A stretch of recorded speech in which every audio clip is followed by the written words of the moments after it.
মস্কোকে চমকে দিল কিয়েভ। রোববার রাশিয়ার কুরস্ক অঞ্চলের আরও ৩০ কিলোমিটার ভেতরে প্রবেশ করেছে ইউক্রেনীয় সেনাবাহিনী। ২০২২ সালের যুদ্ধ শুরু হবার পর রুশ অঞ্চলে এটি কিয়েভের সবচেয়ে গভীরতম অবস্থান। আর জবাবে কিয়েভে একসাথে ৫৭টি ক্ষেপণাস্ত্র ছুড়েছে মস্কো। দর্শক, আমরা এই বিষয়টি নিয়ে একটু বিস্তারিত আলোচনায় যেতে চাই। আমার সঙ্গে আন্তর্জাতিক ডেস্ক থেকে সহকর্মী মিলা খন্দকার যুক্ত হয়েছেন। মিলা, যে বিষয়টি জানতে চাওয়া, ৩০ কিলোমিটার ভেতরে কিয়েভের সৈন্যদের অবস্থান, কোন দিকে যাচ্ছে আসলে বিষয়টি? তানভীর, যেমনটি বলছিলেন, ২০২২-এর ফেব্রুয়ারিতে শুরু হওয়া রাশিয়া ইউক্রেন যুদ্ধ কিন্তু বিশ্বকে অবাক করে দেওয়ার মতো একটি ঘটনা, যেটা ২.৫ বছর ধরে যুদ্ধ চলছে। কখনো এই যুদ্ধের তীব্রতা বেড়েছে, কখনো ঝিমিয়ে পড়েছে, কিন্তু যুদ্ধটা কিন্তু চলমান ছিল এবং বিভিন্ন অঞ্চলে প্রক্সি ওয়ারের মতো কিন্তু এই যুদ্ধ ছড়িয়ে পড়েছে।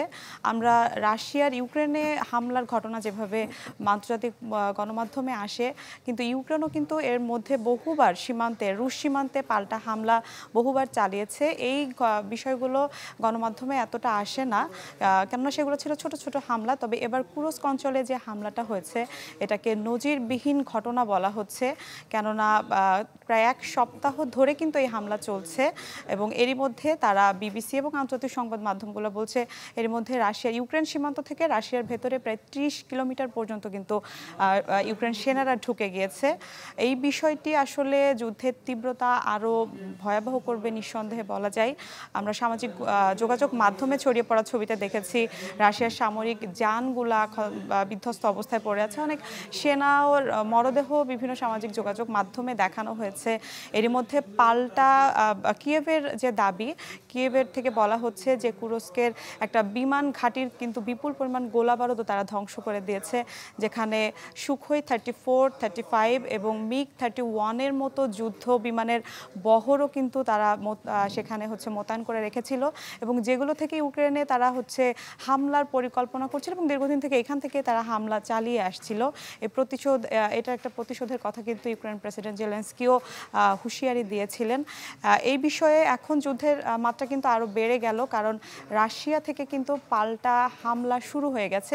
রাশিয়া থেকে দুইভাবে হামলা মোকাবেলা করা হচ্ছে। এক হচ্ছে নিজের সীমান্তে সন্ত্রাস বিরোধী অভিযানের তকমা দিয়ে কিন্তু অভিযান পরিচালনা করছে, যেখানে রুশ আইন অনুযায়ী সন্ত্রাস বিরোধী অভিযান মানে কিন্তু তাদের নিরাপত্তা এবং সেনাবাহিনী একটা অতিরিক্ত ক্ষমতা তারা হাতে পায়। সেই ক্ষমতা কাজে লাগিয়ে এর মধ্যে সেখানে জরুরি অবস্থা কার্যকর করা হয়েছে এবং সেনাবাহিনীর বিপুল ট্যাঙ্ক, রকেট লঞ্চার থেকে বিপুল পরিমাণ যুদ্ধের বহর কিন্তু তারা মোতায়েন করেছে এবং অন্যদিকে অন্য পদক্ষেপ পাল্টা ইউক্রেন সীমান্তবর্তী জায়গাগুলোতে কিন্তু তারা হামলা চালাচ্ছে।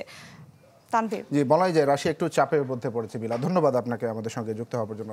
দর্শক, আন্তর্জাতিক ডেস্কের আমাদের সহকর্মী মিলা খন্দকার যুক্ত হয়েছিলেন নিউজরুম থেকে। কথা বলছিলাম রাশিয়ার মস্কোতে যে কিয়েভের হামলা, সেই বিষয়টি নিয়ে আমরা আলোচনা করছিলাম।